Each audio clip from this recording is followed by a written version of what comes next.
Hey fighters, this is फैज़, आपका दोस्त and OCD fighter. So guys, 5,000 से ज़्यादा फाइटर्स इस चैनल से जुड़ चुके हैं। Thank you very much. और मुझे लगा ये सही टाइम है आपके सवालों का जवाब देने के लिए। सो विदाउट वेस्टिंग टाइम आज का ये Q&A वीडियो शुरू करते हैं। Let's begin. बैंसाला, छोटी छोटी बातों पर अनलिमिटेड टेंशन होना क्या ये ओसीडी का पार्ट है, जबकि बातें बेतुकी होती हैं। इस पे वीडियो बना चुका हूँ मैं। शॉर्ट में बता दे रहा हूँ कि ओसीडी में अनवांटेड थॉट्स आते हैं, लेकिन अनवांटेड थॉट्स तो सभी को आते हैं। ओसीडी में बस फ़र्क ये है कि वो थॉट्स बार बार रिपीट होते हैं जब तक आप किसी तरह की कोई कंपल्शन नहीं करते। बिना कंपल्शन के सिर्फ थॉट रिपीट होना भी ओसीडी है। देखिए, हर तरह के ओसीडी दो टाइप के होते हैं। पहले तो ये समझिए, एक प्योर होता है जिसमें कंपल्शन दिखाई नहीं देते, और दूसरा जैसे हैंड वॉशिंग वाला ओसीडी हो गया जिसमें बंदा बार बार हाथ धो रहा है तो वो दिखाई दे रहा है। तो इनका क्वेश्चन जो है, बिना कंपल्शन के भी क्या ओसीडी होता है? हर ओसीडी में कंपल्शंस होते हैं।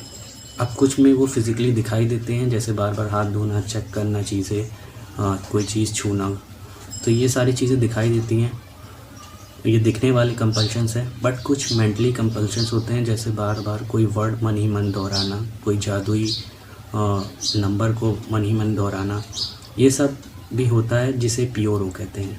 प्योर ओ में जो कंपल्शंस होते हैं वो दिखाई नहीं देते हैं, और बाकी ओसीडी में जो कंपल्शन होते हैं वो हम अपनी आंखों से देख सकते हैं। तो हर तरह के ओसीडी में कुछ ना कुछ कंपल्शन ज़रूर होते हैं। That's why it's called OCD, obsessive compulsive. Mohammad Altamash पूछते हैं, भाई ओसीडी को एनालाइज करने का क्या मतलब है? एनालाइज करना मतलब चीज़ों को बहुत बारीकी से समझने की कोशिश करना, उसके बारे में विचार विमर्श करना। और ओसीडी के थॉट्स तो सेंसलेस होते हैं, नॉनसेंस होते हैं, तो अगर आप उनको एनालाइज करेंगे तो वो आपके लिए ही नुकसानदेह होगा, क्योंकि ओसीडी के थॉट्स एनालाइज करने का मतलब है आप ओसीडी से आर्गुमेंट कर रहे हो, और ओसीडी से आर्गुमेंट करने का मतलब है एक पागल से आप बहस कर रहे हो, तो उसमें आप कभी नहीं जीत सकते। आपके दिमाग में और उल्टे सीधे थॉट्स आएंगे, इसलिए एनालाइज नहीं करना चाहिए। भाई, मेरे सबकॉन्शियस माइंड में एक ही बात बार बार घूम रही है कि तुम एकदम बेवकूफ़ हो, कुछ नहीं कर सकते। भाई, जब भी कोई काम कर रहा हूँ तो ठीक से नहीं हो पा रहा है। अल्तमश भाई, इंटेलिजेंट लोग अक्सर ख़ुद को बेवकूफ़ मानते हैं, और जो बेवकूफ़ होते हैं वो अक्सर ख़ुद को इंटेलिजेंट मानते हैं। तो अगर आपको ऐसा लग रहा है कि आप डम हो, बेवकूफ़ हो, तो ये इंटेलिजेंट लोगों की निशानी है। मुकेश राय को पूछते हैं, क्या ओसीडी होने के पीछे ब्रेकअप का कुछ रीज़न है? देखो, मैं पहले भी कई बार बता चुका हूँ, ओसीडी आपकी कमज़ोरी ढूंढता है। आप किस चीज़ को लेके बहुत ज़्यादा सेंसिटिव हैं, उस चीज़ को एक्सट्रीम लेवल पे ले जाता है, और उसी बात को मुद्दा बना के आप पे हावी होता है। और ओसीडी जेनेटिक रीज़न की वजह से, या बहुत सारी चीज़ें बताई गई हैं उनकी वजह से सभी को होता है।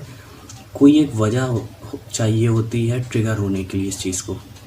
तो अगर आपको पहले से ही ओसीडी कहीं ना कहीं हमेशा से ही है, लेकिन ब्रेकअप वो वजह हो सकती है जिससे ओसीडी आप पे हावी हो सकता है, राइट?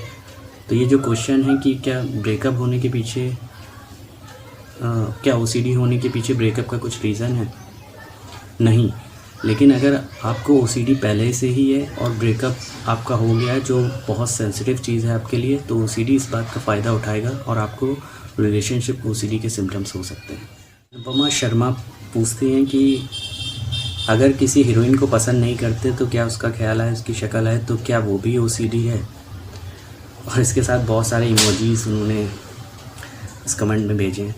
तो सबसे पहले तो अनुपमा जी से मेरा ही क्वेश्चन है कि आपके लिए सेलिब्रिटीज़ इतने इम्पोर्टेंट क्यों हैं? जो चीज़ आपके लिए इम्पोर्टेंट है, जो चीज़ आपको पसंद नहीं, जिस चीज़ को आप लेके आप थोड़े सेंसिटिव होते हैं, ओसीडी उसी को एक्सट्रीम लेवल पे ले जाता है। तो इसीलिए ये थॉट्स आपके दिमाग में बार बार आ रहे हैं, राइट? सो आप इस चीज़ को इतना इम्पोर्टेंस देना बंद कर दें तो ये थॉट्स नहीं। पूछती हैं, सर मुझे रिलीजियस ओसीडी है, मैं नहीं चाहती हूँ, फिर मन्नत मानने का विचार आए, कृपया मार्ग दिखाइए, धन्यवाद। देखिए, रिलीजियस ओसीडी मुझे भी था, और आई थिंक नहीं, मैंने एक पोल किया था कि लोगों को कुछ ऑप्शन दिए थे आपको किस तरह का ओसीडी है, तो सबसे ज़्यादा लोगों ने रिलीजियस ओसीडी को ही वोट किया था। यानी कि इंडिया में सबसे ज़्यादा लोग रिलीजियस ओसीडी से ही परेशान हैं। और मैंने सबसे ज़्यादा वीडियो भी अभी तक इसी टॉपिक पे बनाए हैं, तो आप प्लेलिस्ट देख लें रिलीजियस ओसीडी के नाम से। आई होप आपको आपके सारे सवालों के जवाब मिल जाएंगे और आपको पता चलेगा आप अकेले नहीं हैं। नवाज़ खान पूछते हैं ओसीडी और एंजाइटी डिसऑर्डर में क्या फ़र्क है, या ये दोनों एक ही हैं या अलग अलग? देखो, किसी भी तरह की कोई भी मेंटल प्रॉब्लम होगी तो उसमें एंजाइटी होती है, एंजाइटी सबसे लिंक है। तो ओसीडी में भी एंजाइटी होगी।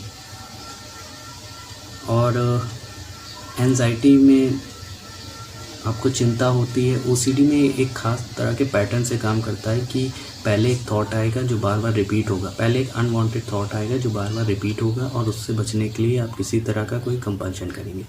तो ये पैटर्न है ओसीडी का, और इस बीच आपको एंजाइटी भी होगी। तो इस तरह से ओसीडी और एंजाइटी लिंक है। क्वेश्चन और है जो लोग मुझसे करते रहते हैं, वो मेरा मोबाइल नंबर मांगते हैं।